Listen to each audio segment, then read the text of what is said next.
Hello. Yes, dear students, as we have already discussed the introduction about the chapter 4, that is moving charge and magnetism. And I have already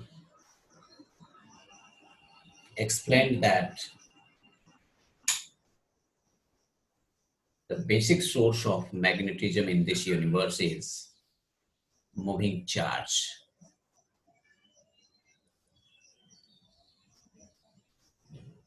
A moving charge produces a kind of field around it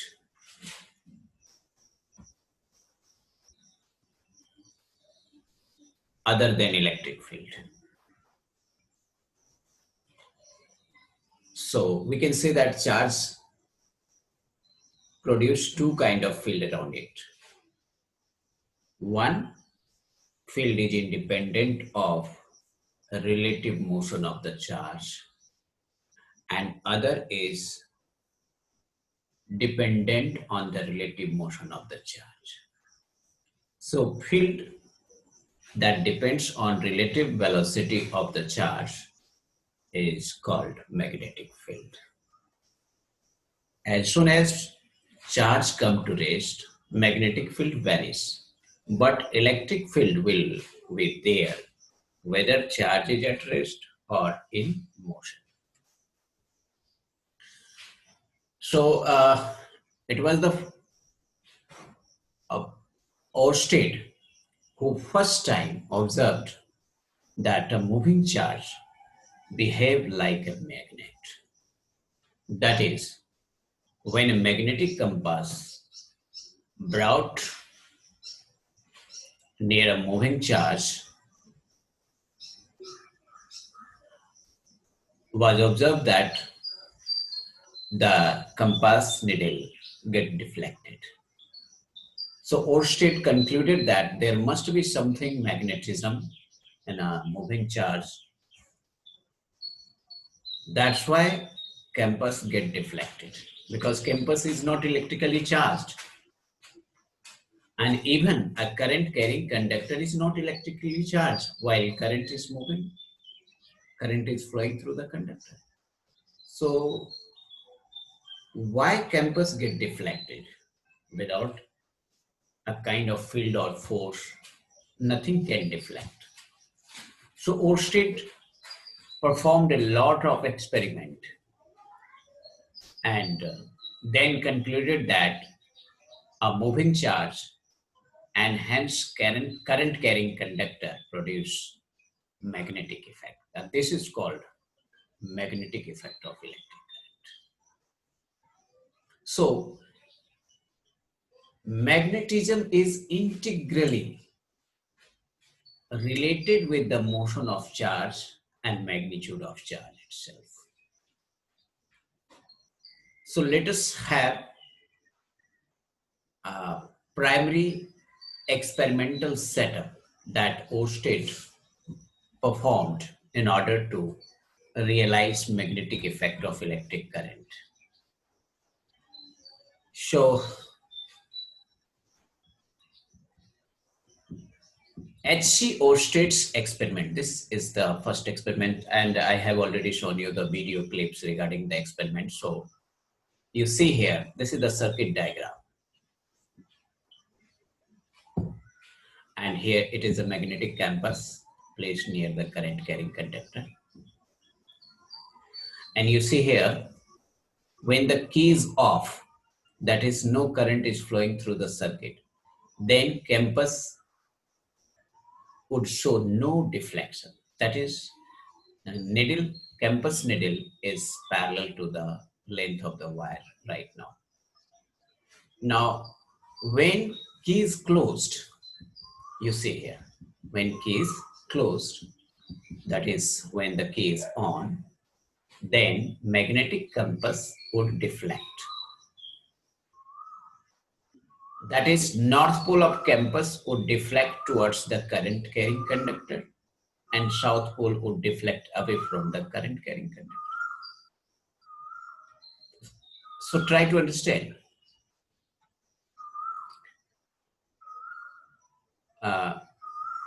As we have seen experimental setup, now we have to draw the conclusion of these experiments. SC or states experiment and its conclusion. When we switch on current in the circuit, then magnetic needle is deflected.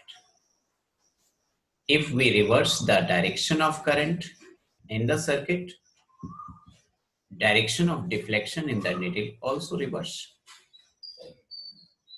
So 4 sets of experiment was performed by the Oersted that I have already shown you in the video clip. First, when current is not flowing, there were no deflection. Second, when constant current flows through the circuit, deflection would be there. In order to check out the direction of deflection, direction of current was reversed. Then direction of deflection of campus was also got reversed. Now, if amount of current in the circuit increases, then intensity of deflection would also increases, indicating that magnitude of magnetic field around the conductor would increase. And in order to obtain the field pattern produced around the current carrying conductor, Oersted also performed an experiment taking a straight current carrying wire and some iron filings was spread over the sheets of paper. At the center of this paper, a current carrying wire passes. It has been observed that iron filings would arrange themselves in such a pattern that all the iron filings arranged in a concentric circle as if current carrying conductor is at the center. So this is called the field lines or field pattern produced by the current carrying conductor. Next thing is that, next question arises that how to determine direction of magnetic field. As I have already told you that there will be a concentric pattern of the field lines around the conductors. Now question rises whether it is clockwise or anti-clockwise.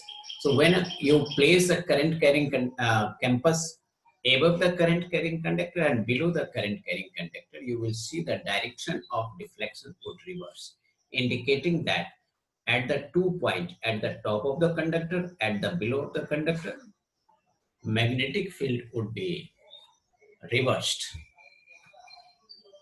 So it is essential to determine direction of deflection. So there must be some rules to determine direction. So first rules was given by the Ampere's and called Ampere's swimming rule. So according to this rule, in order to obtain direction of deflection of needle, Ampere gave his swimming rule or swimmer law. What this law say, try to understand. If a person swims in such a way that direction of swimming of person is parallel to the magnetic compass and magnetic compass is oriented in the geographic south to north and person is also swimming from south to north and a current just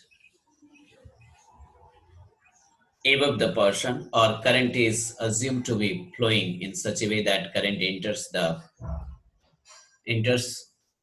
feet of the swimmer and comes out of the head of the swimmer, then swimmer would see deflection of current towards his left or towards west. And if direction of current is reverse, then compass would deflect towards his right or towards east if he is swimming towards north, and current is also flowing towards north, then compass would deflect towards his left or towards west. And if current is flowing from north to south and man is swimming from south to north, then compass would appear to be deflected towards swimmer's right hand or towards east. Okay, so this was the Ampere circuital law. You see here, man is swimming in this direction A to B, and current is also flowing in this direction A to B, and compass is there. Then you can predict that compass would deflect towards the conductor, that is north pole of the magnetic compass would deflect towards the conductor, that is towards his right, towards his left or towards west. This is north to south, south to north. So this is west and this is east, and this is left and this is right. Now, if man is swimming A to B without changing the direction of swimming, but direction of current is reversed, then compass would deflect in opposite sense in case of this situation. That is, a compass would deflect towards right or towards east. Now, try to understand.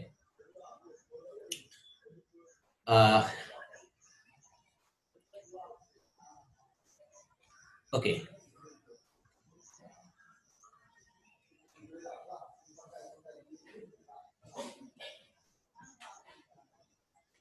So I have already discussed about this one, that when we switch on the current in the circuit, then magnetic needle is deflected. If we reverse the direction of current in the circuit, direction of deflection in the needle also get reversed. So I have already discussed about the Ampere swimming rule. And so in order to obtain direction of deflection of needle, Ampere gave his swimming law, and it says that, so try to understand.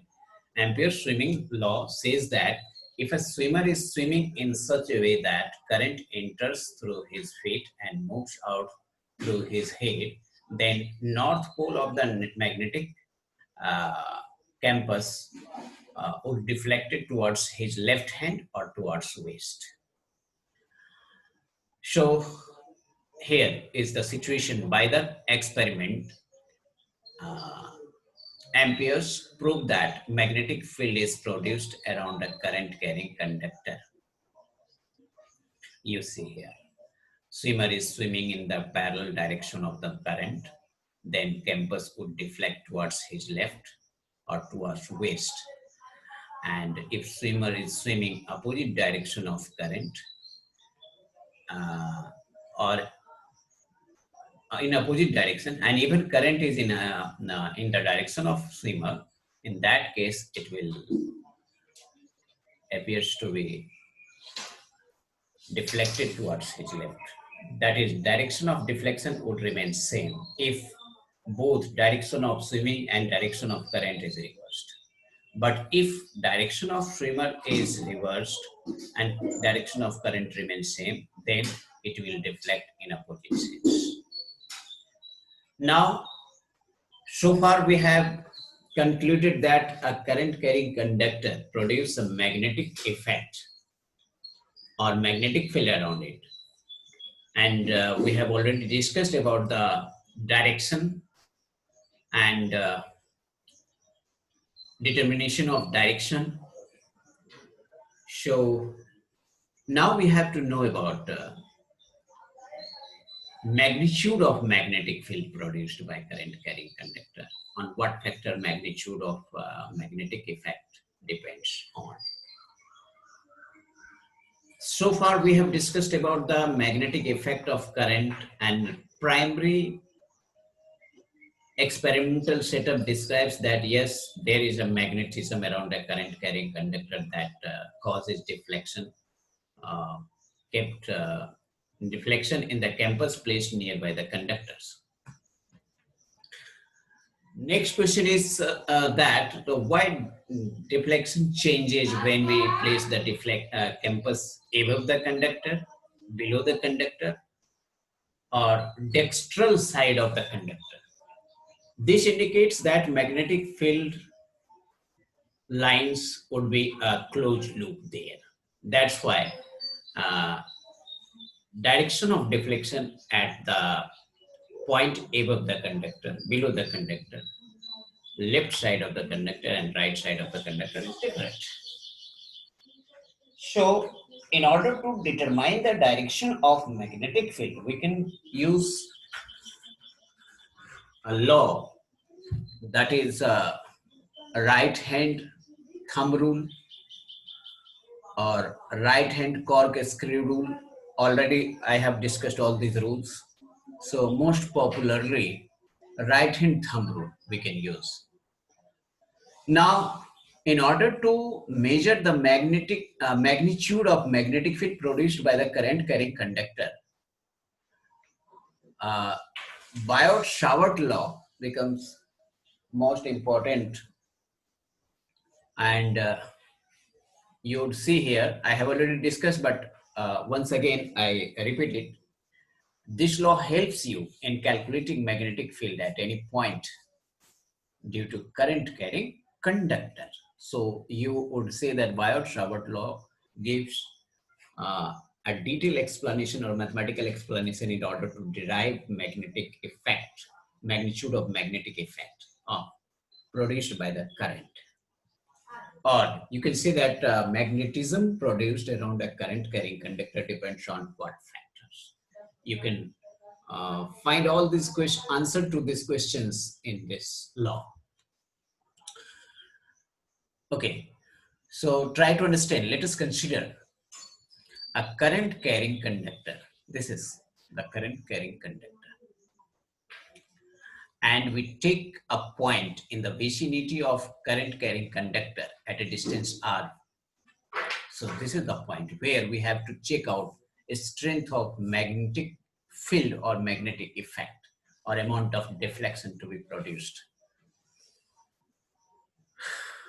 We take an elementary part of this conductor, say dl. So first of all, we have to find out magnetic field due to this elementary length of current carrying conductor, and then we would sum up the whole section of conductor in order to obtain the net magnetic effect or field produced by the entire conductor. Okay. So then magnetic field we have to determine at point P. Magnetic field is denoted by B. So magnetic field for a small part of conductor is denoted by dB. And according to Biot-Savart, magnetic field due to elementary part or section of current carrying conductor is directly proportional to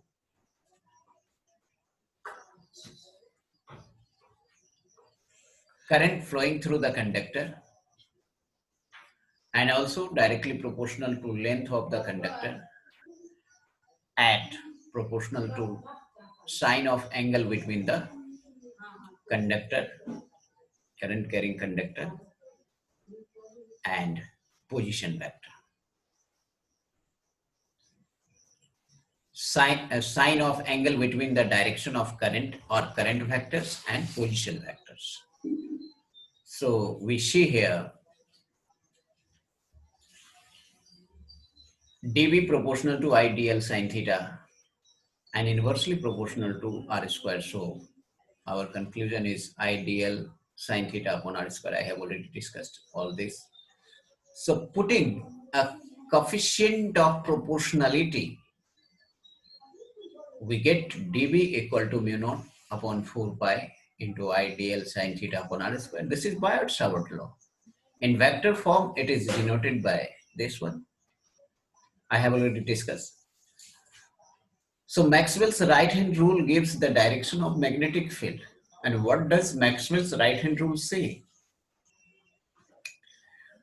So try to understand. If you hold a current carrying conductor with your right hand in such a way that thumb points towards the direction of current and the curled finger around the conductor would give you the direction of magnetic field around the conductor. So this is the right hand thumb rule. So direction of magnetic field around a current carrying conductor is obtained using this law. That is right hand thumb rule. According to this law, if we hold a conductor in our right hand in such a way that the thumb gives us direction of current, then curving of figure or curl finger gives us the direction of magnetic field. Okay, now we have to determine magnetic field at the center of current carrying loop. We have discussed magnetic field due to infinitely long current carrying conductor at any point P using Biot-Savart law. So here using Biot-Savart law, first of all, we have to determine magnetic field at the center due to current carrying loop. So we divide the loop into elementary length, say dl, and this is the position vector r, and direction of current in the circular loop will be tangential to the loop. So angle between this position vector and tangent is 90 degree. So here angle between current vector and position vector is 90 degree. So now we apply Biot-Savart law.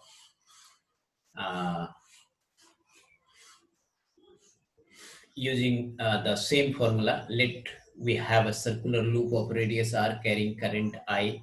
Consider a small current element on it, say IDL, and a small magnetic field at the center due to this a small current element IDL is given as dV equal to mu naught upon 4 pi IDL sine theta upon r square. Here we see that theta is 90 degree here. So putting the value of theta here, we get mu naught IDL upon 4 pi r square. So this was the magnetic field due to a small portion of circular current carrying conductor. In order to get entire magnetic field at the center of the circular conducting loop due to entire loop, we can integrate this expression on both sides. Integrating both sides in order to calculate magnetic field at the center due to whole loop, B equal to mu naught upon 4 pi I 2 pi r and r square. You see here that after integration, dl will be integrated to 2 pi r, because once you move around the circular path, total distance travel equal to 2 pi r. So dl can be converted into 2 pi r. So after calculating, you see that 2 pi will be cancelled out. 4 pi and 2 pi will cancel out by the factor 2. So your magnetic field at the center will be mu naught I upon 2r. If current in the loop is anti-clockwise, then upper surface or upper plane of the loop behave like north pole of the magnetic field. While you see here, if current in the loop is anti-clockwise, then it will behave as a north pole. And if observer go to the opposite side, then current appear to be moving in clockwise, and that phase will behave as a south pole. So we have concluded that current carrying loop act as a magnetic dipole, or simply you can say it act as a bar magnet, because any plane will have two phases. So current carrying loop will lie in a plane, so it will have two phases. A phase in which current appears to be flowing in anti-clockwise act as a north pole, and the phase where current appears to be moving in clockwise act as a south pole.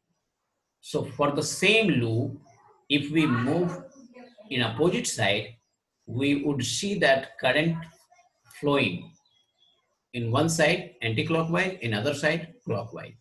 So the side where current is in clockwise direction act as a south pole, and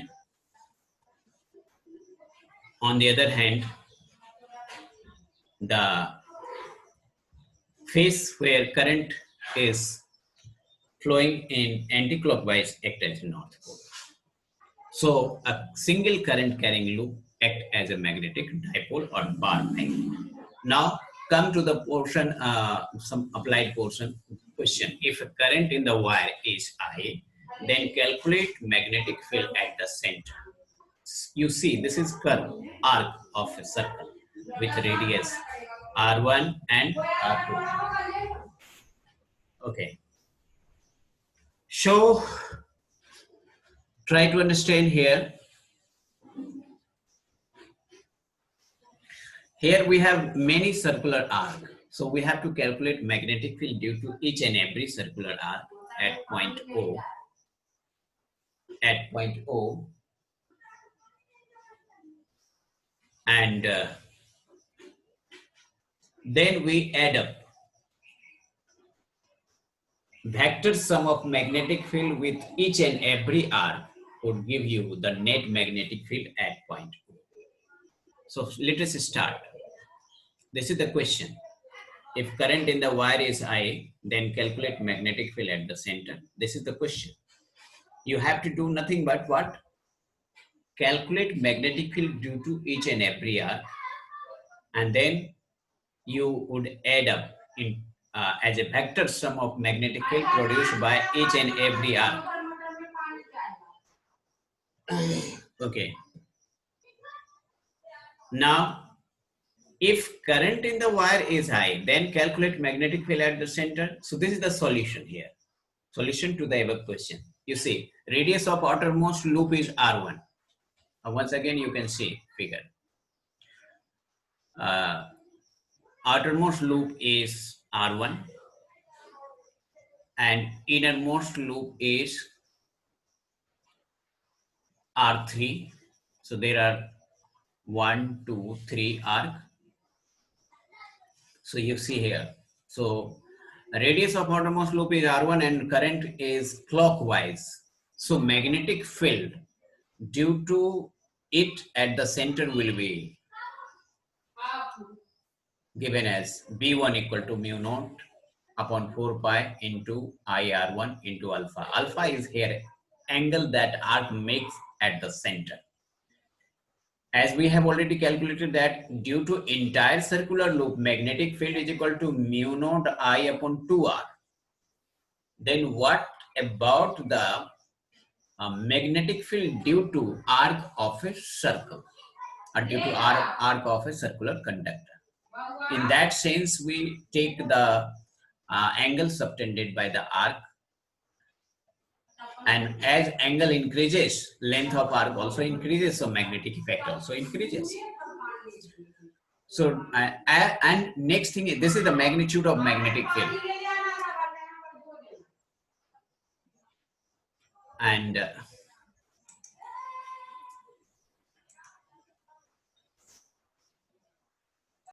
so you see here magnetic field due to arc 1 with radius R1 is given as B1 equal to mu naught upon 4 pi I R1 into alpha, and direction will be inwards because you apply the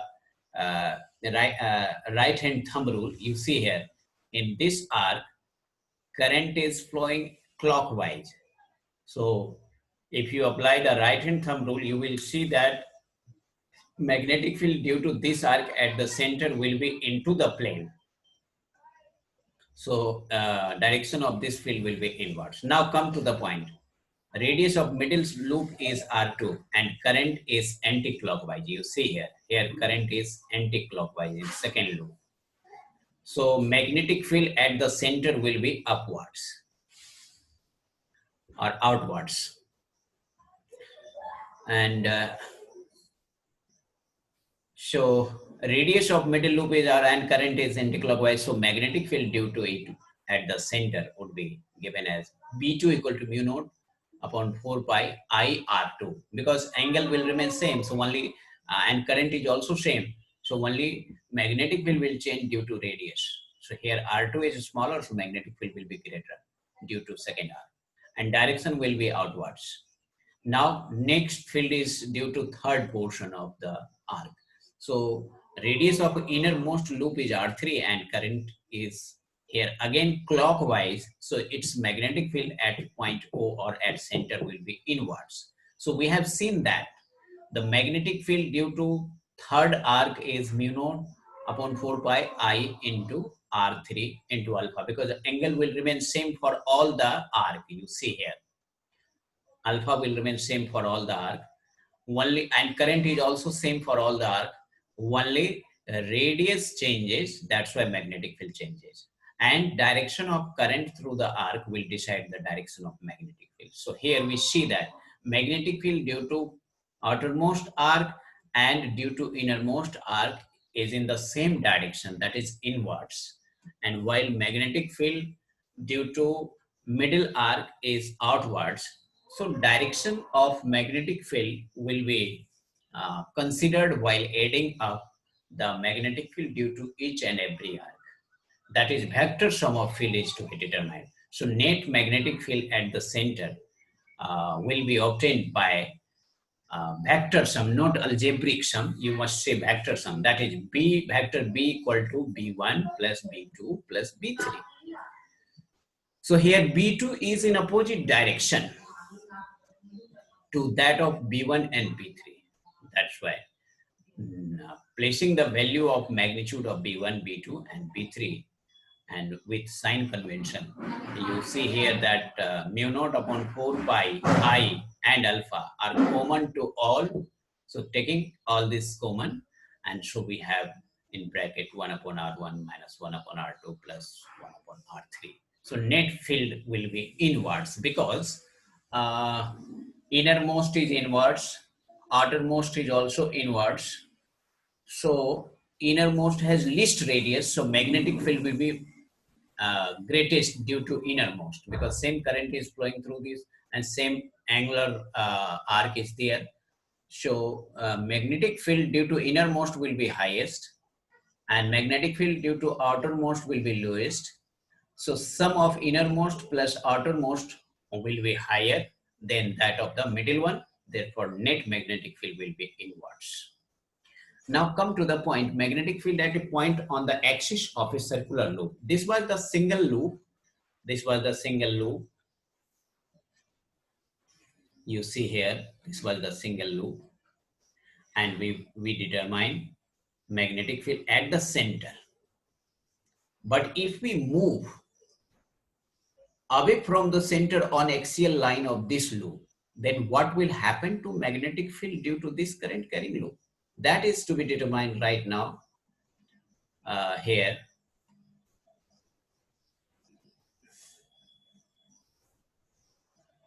So now try to understand. Let we have a circular loop of radius r carrying current I and consider a point P at the distance x from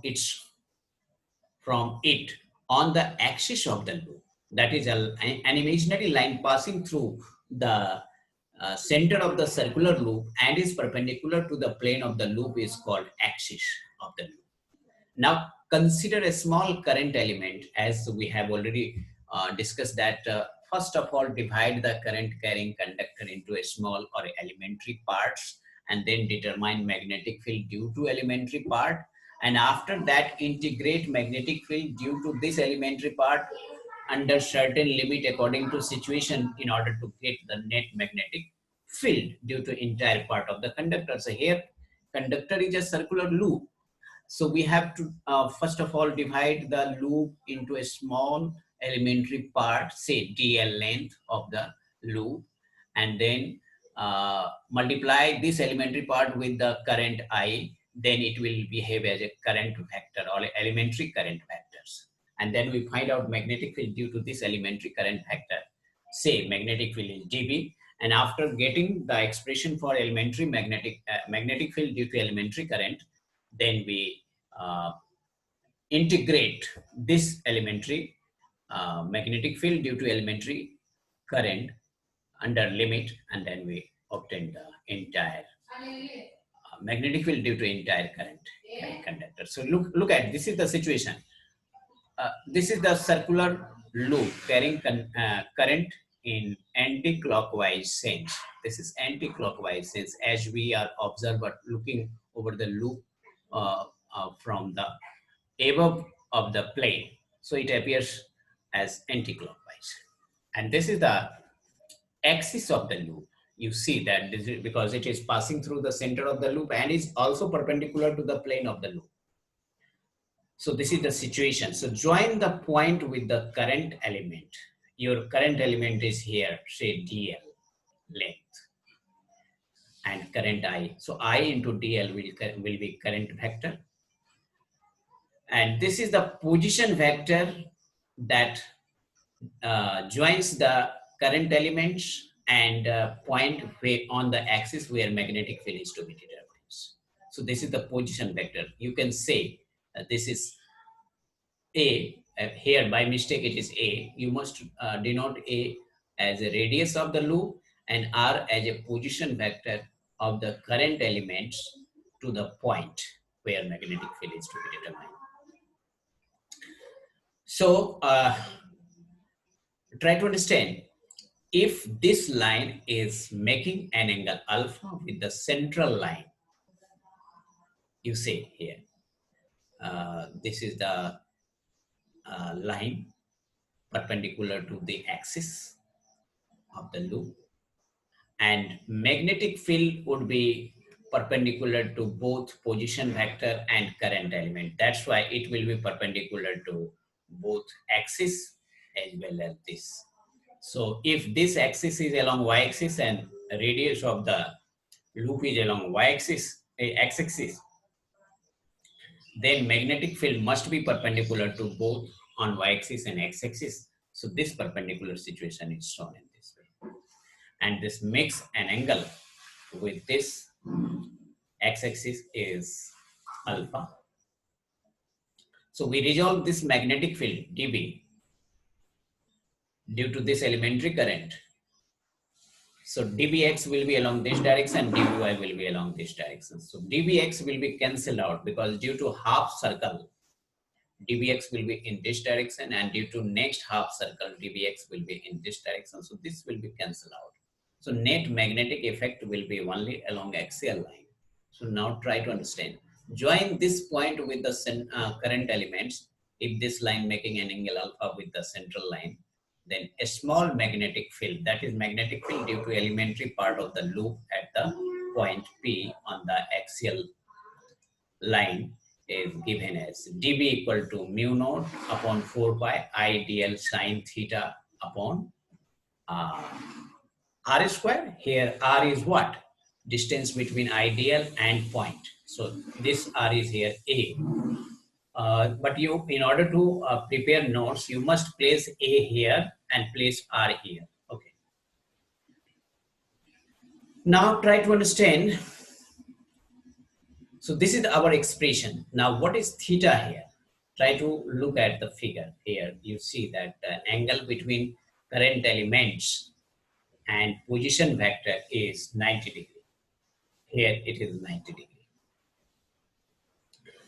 So placing theta equal to 90 degree, your expression is equal to mu naught upon 4 pi I dl sine 90 degree upon a square. So mu naught upon 4 pi I dl upon a square.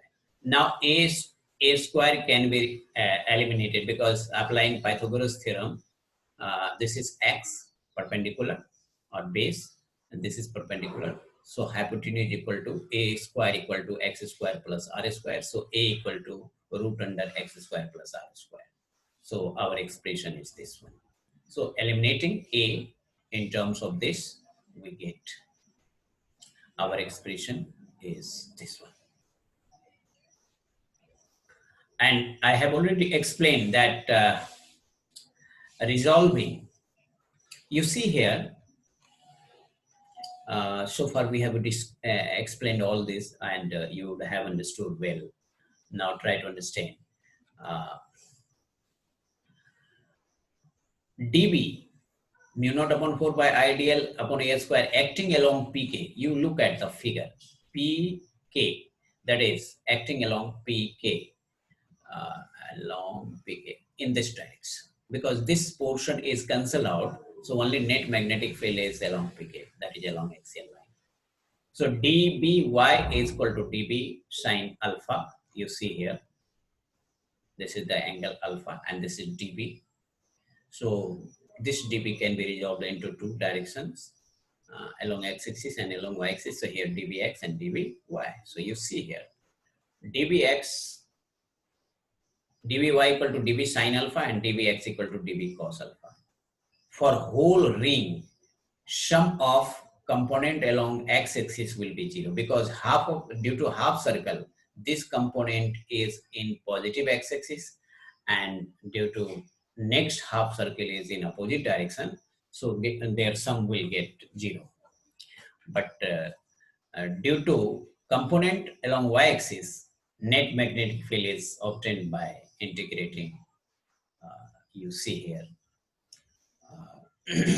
ideal sine alpha upon a square, and sine alpha can be eliminated in terms of, you see here, it is sine alpha, this is alpha, so alpha can be eliminated. Sine alpha equal to perpendicular upon hypotenuse. So perpendicular is r and hypotenuse is root under r square plus x square.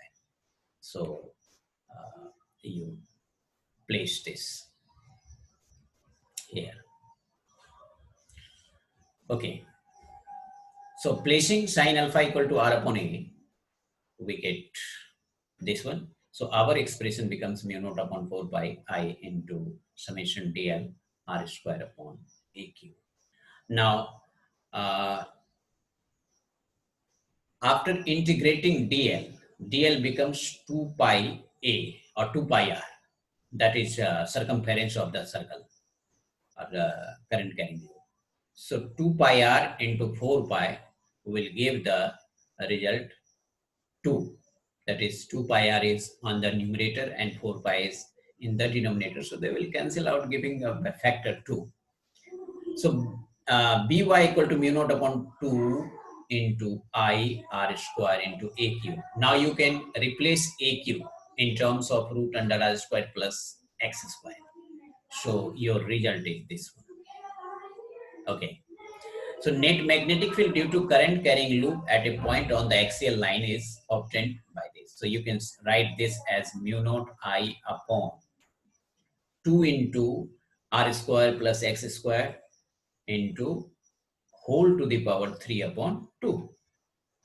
Now even you can apply a special case. If the point P on the axial line is very far away from the center of the loop and radius of the loop is negligible in comparison to x, then r can be neglected.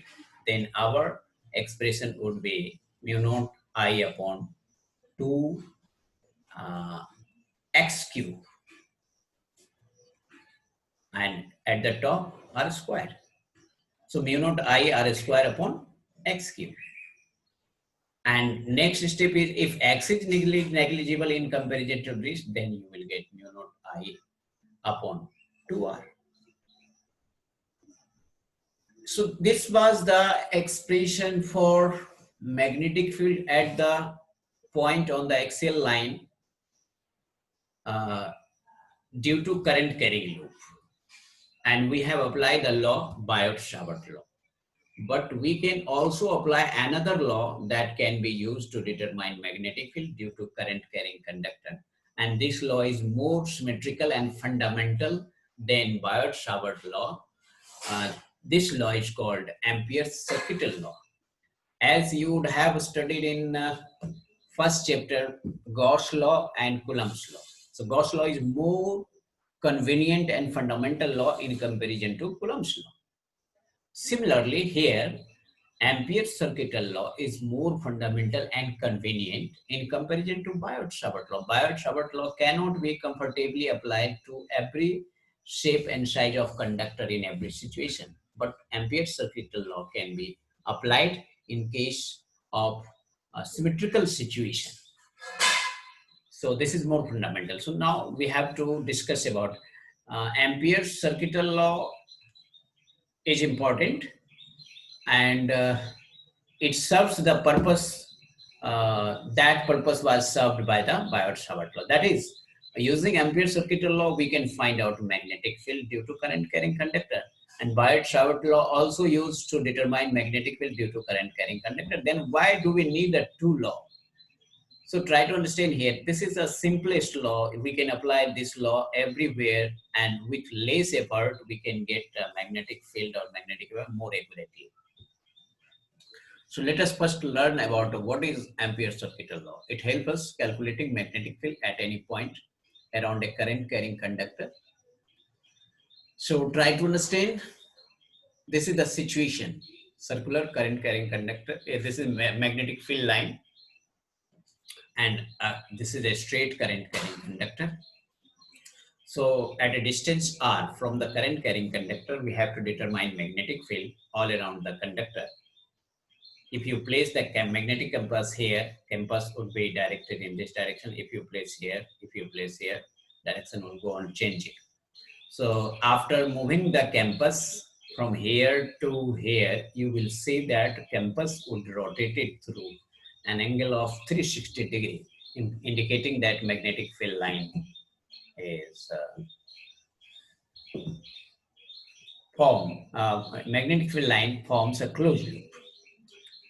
Next, what Ampere's circuital law states, this is the statements. It states that a line integration or integral, you can say line integration or line integral of magnetic field around a current carrying conductor is just equal to mu naught times the current enclosed by the Amperian loop. Just like Gaussian surface, here we will talk Amperian loop. Amperian loop is an imaginary loop that encloses a current carrying conductor. So if current I is enclosed by the Amperian loop, then magnetic field becomes line integral of magnetic field becomes mu naught times the current enclosed by it. This is the statement. So that is mathematically Ampere's circuital law can be stated as B dot dl, that is line integral of magnetic field. It's just equal to mu naught times the current enclosed by it, because single current is enclosed by this loop. This is Amperian loop. This is Amperian loop. So single current is enclosed by here.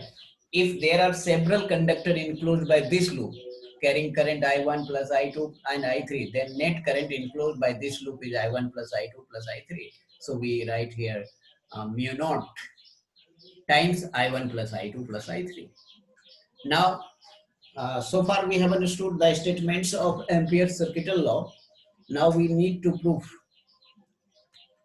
In order to prove Ampere's circuital law, let we have a long straight current carrying conductor carrying current I through it, and consider an Amperian loop of the radius r around it. Amperian loop, I have already discussed that Amperian loop is nothing but an imaginary loop that symmetrically encloses a current carrying conductor. Now try to understand, if the magnetic field around a current carrying conductor at a point on the Amperian loop is B, then B equal to what? You see that magnetic field due to a straight current carrying conductor at point P here is nothing but mu naught I upon 2 pi r. I have already expressed this. So B equal to mu naught I upon 2 pi r at the circumference of Amperian loop. Then this is the magnetic field. Now according to Ampere's circuital law, line integral of magnetic field B dl equal to mu naught times current enclosed by it. So as B is constant, so B dl equal to nothing but B can be taken out from the integration. So B is taken out. B is out of the integral. Now only dl will be integrated. So look at what will be the limit of integration as you starts from here and move like this and come to this. So lower limit of integration will be 0 and upper limit will be 2 pi r. So here your upper limit will be 2 pi r and hence 0 to 2 pi r. So after integrating, we will get dB b dot dl equal to 2 pi b into 2 pi r. So from equation 1 and 2, we have b dl equal to mu naught into I, because you see that putting the value of b here, b equal to this one, you will see that 2 pi r will be cancelled out, only mu naught into I will remain there. So using these two equations, we get the result. So this is the proof of Ampere's circuital law. So today's class is enough, and here just to have a summary. A magnetic field around any conductor using Biot-Savart law, ये हमने पढ़ा, and Ampere's circuital law and application of Biot-Savart law. So next day I will discuss about the solenoid and other aspect of, and even magnetic force on current carrying conductor, magnetic dipole moment, and many topics is there. So for today, because I'm only one student, but today I will upload this lecture or send to on WhatsApp to all of you. Okay. Thank you. Thank you, sir. Thank you. तुम्हें कल test में participate किए थे? No, sir. Time out हो गया था. ये तो मेजर समस्या, बार बार इसलिए हम मैसेज में बता देते हैं कि बच्चे थोड़ा अलर्ट हो जाएं और समय से पहले एक दो क्वेश्चन छूट भी जाए तो कोई दिक्कत नहीं, लेकिन सबमिट जरूर हो। लेकिन जब तुम लोग घर पर रहकर एग्जाम दे रहे हो तो फिर इस तरह का मिस्टेक कैसे होता है कि किसी तरह का स्ट्रेस में नहीं रहते हो? बिल्कुल कूल रहना चाहिए। और देखो लेकिन मैं इस टेस्ट से सेटिस्फाइड नहीं हूँ, क्योंकि बच्चों ने 60 में से 20, 22, 25 ऐसे लाया है आउट ऑफ 60, जिसमें 20 क्वेश्चन तो हमने प्रीवियस टेस्ट से ही डाल दिया था। ओके, तो हम ये मान के चलते हैं कि न्यू चैप्टर में जो करंट इलेक्ट्रिसिटी से टेस्ट लिया था उसमें बच्चों ने परफॉर्म नहीं कर पाया प्रॉपर्ली। फिर अगले सप्ताह में लूंगा ट्यूसडे को फिर इसी चैप्टर से, देखते हैं कि बच्चे क्या इंप्रूव कर पाते हैं। ओके।